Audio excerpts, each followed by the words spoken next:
বৃদ্ধাশ্রমে বসে বসে একদিন মা চিঠি লিখছে, খোকারে আজকে তোর জন্মদিন, তুই কি ভুলে গেছিস? খোকা আজকে যে তোর জন্মদিন, খোকা আজকে তোকে বড্ড মনে পড়ছে জানিস খোকা।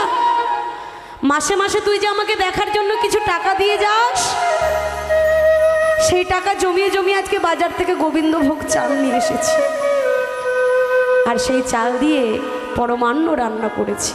খোকারে আজকে তোর জন্মদিন, আয় না বাবা একটু খেয়ে যা। খোকা আজকে তোর জন্মদিন, ওই 3 তলা বাড়িতে আজকে তোর অনেক আত্মীয় স্বজন এসেছে, না রে তোর বন্ধু বান্ধব।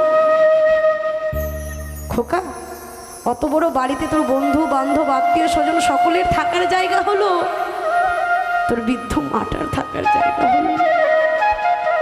সেই মা কাঁদছে,